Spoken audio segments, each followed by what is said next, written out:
Assalamualaikum warahmatullahi wabarakatuh. Puji syukur kita hanturkan kepada Allah Subhanahu wa Ta'ala, Tuhan pemilik semesta alam yang senantiasa memberikan rahmat dan hidayahnya kepada hadiri semua. Nikmat yang karena kita diberi keimanan keislaman sehingga masih tetap berjalan di atas jalan Allah, dan juga nikmat berupa kesehatan dan kesempatan sehingga kita masih dapat melangkahkan kaki ke tempat yang penuh barokah ini. Salam serta salawat kita curahkan kepada junjungan Nabi besar Muhammad Sallallahu Alaihi Wasallam yang telah diutus oleh Allah Subhanahu Wa Taala untuk menunjukkan jalan yang benar, menegaskan panji-panji kebenaran serta menyampaikan rahmat Allah Subhanahu Wa Taala kepada kita sekalian.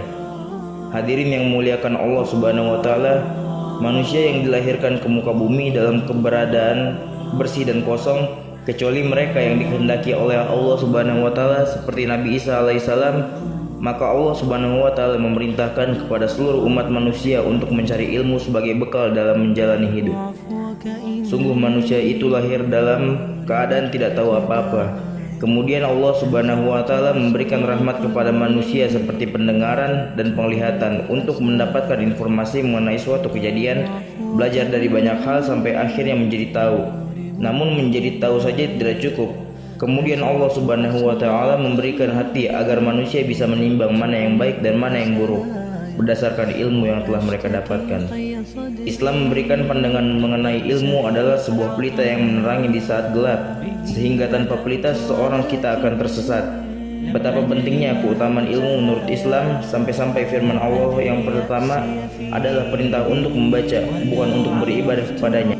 Bismillahirrahmanirrahim. Iqra' bismi rabbikal ladzi khalaq. Bacalah dengan menyebut nama Tuhanmu yang menciptakan. Quran surat Al-Alaq. Wahyu yang paling pertama memang tidak secara gamblang memberikan perintah belajarlah, tapi bacalah. Namun perintah adalah perintah tersirat untuk belajar, karena membaca adalah cara yang paling sederhana dalam belajar. Mengapa manusia berilmu lebih utama daripada ahli ibadah? Seorang yang berilmu akan kembali ke jalan yang benar, sehingga ketika ia melakukan sesuatu selalu didasari akan kebenaran. Kebenaran akan mengarahkan seseorang kepada sesuatu yang bersifat hakiki, dan tidak ada yang bersifat hakiki selain Allah Subhanahu wa Ta'ala, sehingga ilmunya akan menuntutnya untuk beribadah. Sedangkan orang yang beribadah tanpa didasari ilmu akan membuat kualitas ibadah mereka hanya berdasarkan keyakinan.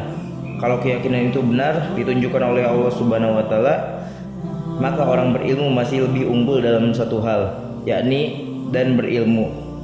Karena yang berilmu pasti mereka memiliki keyakinan, meskipun yang berhak menilai kualitas suatu ibadah tidak lain hanya Allah Subhanahu wa Ta'ala. Karena pentingnya posisi ilmu dalam kehidupan manusia, Allah sampai memberikan perintah bagi seluruh manusia tanpa pandang bulu. Ilmu yang dituntut tidak semata-mata hanya untuk beribadah, tapi juga untuk urusan dunia. Karena sebuah riwayah menjelaskan bahwa manusia dianjurkan untuk mengejar akhirat, seolah-olah kamu akan hidup selamanya, dan kejarlah akhiratmu seolah-olah kamu akan kembali kepadanya esok. Sudah barang tentu untuk dapat bertahan dalam kehidupan harus disertai dengan ilmu, karena tanpa ilmu seseorang tidak akan memiliki nilai apa-apa. Menuntut ilmu seperti kedokteran, kesehatan, jual beli, hukum, ilmu agama, dan ilmu sosial juga merupakan kewajiban, meskipun sebagian ulama menggolongkan hukumnya pada fardu kifayah.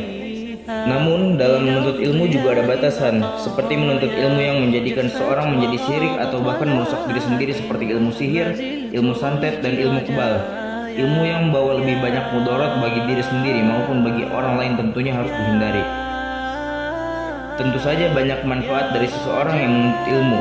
Tidaklah cukup waktu hanya untuk membahas keutamaan dari ilmu, seperti salah satu contohnya keutamaan ilmu dimasukkan ke dalam amal jariah yang tidak terputus pahala bagi yang menyebarkan meskipun telah meninggal. Oleh karena itu, marilah perbanyak menuntut ilmu, baik ilmu dunia maupun akhirat, dan janganlah pelit membagikan ilmu tersebut, karena sesungguhnya itu adalah amalan jariah yang tiada terputus pahalanya. Allahu a'lam. Akhir kata, Nun wal qalami wa ma yasurun fastabiqul khairat. Wassalamualaikum warahmatullahi wabarakatuh.